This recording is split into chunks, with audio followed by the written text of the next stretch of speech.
Et puis je pense que c'est important de dire aussi que la communauté nationale doit regarder les choses évidemment avec intérêt, mais sans projeter en France ce qui se passe au Proche-Orient. Ce ne sont pas les musulmans français qui sont responsables de ce qu'a fait le Hamas. Est-ce que l'importation n'est pas là depuis longtemps, Gérald Darmanin, du conflit? Non, je ne le crois pas. Les musulmans. C'est pas un aveuglement de dire non? Pardon?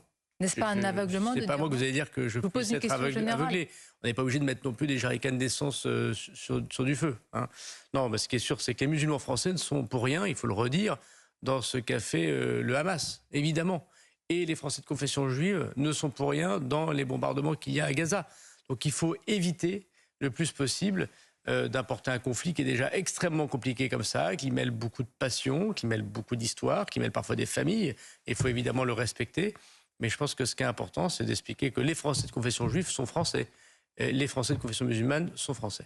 Vous avez rappelé le nombre d'interpellations et les actes antisémites qui explosent. Il y a beaucoup d'enquêtes, mais qu'en est-il justement des sanctions? Est-ce que vous appelez vous-même à la plus grande fermeté de la justice? Oui, et je constate que la justice est ferme. Nous avons à plusieurs reprises demandé au procureur de la République, au juge, de pouvoir interpeller des personnes, y compris extrêmement mineures.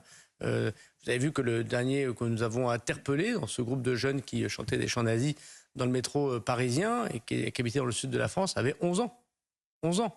Donc la justice accompagne la police, nous permettons de déférer des personnes. C'est le cas de la personne qui sur TikTok appelait à la mort d'un rabbin à Levallois-Perret. C'est le cas, vous le savez, de cette influenceuse, je mets des guillemets, qui faisait de l'apologie du terrorisme, en tout cas ce que je considère moi être de l'apologie du terrorisme. Donc la justice suit la police, interpelle les personnes, sont déférées.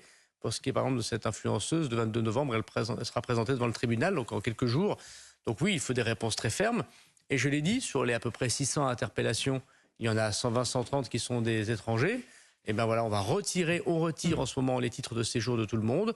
Il y a plus d'une cinquantaine de ces auteurs, qui sont en centre de rétention administratif et qui sont en train d'être éloignés. Je note là, je vous avais dit 11 ans, Gérald Darmanin. Dans ce cas, est-ce qu'il ne faut pas aussi en appeler à la responsabilité des parents qui, il faut le souligner, parfois peuvent être aussi la cause de cette haine décomplexée? Il se peut que lorsque vous avez des adolescents qui partent mal, les parents sont un peu dépassés ou ils ne le savent pas tout à fait, et quand la police vient ou les parents ou les éducations nationales viennent, on les remet droit. Voilà. Et puis il se peut que les parents participent malheureusement à cette déviance. Et dans ces cas-là, la justice sait répondre. Il y a des centres éducatifs fermés et il y a une éducation qui se fait à la place des parents. Ce qui est certain, c'est que quand vous avez des enfants de 11 ans qui chantent des chants nazis, qui crient leur haine de juifs dans le métro parisien au vu au-dessus de tous, il y a un problème en effet d'éducation incontestablement qu'il faut vite corriger avec beaucoup de fermeté.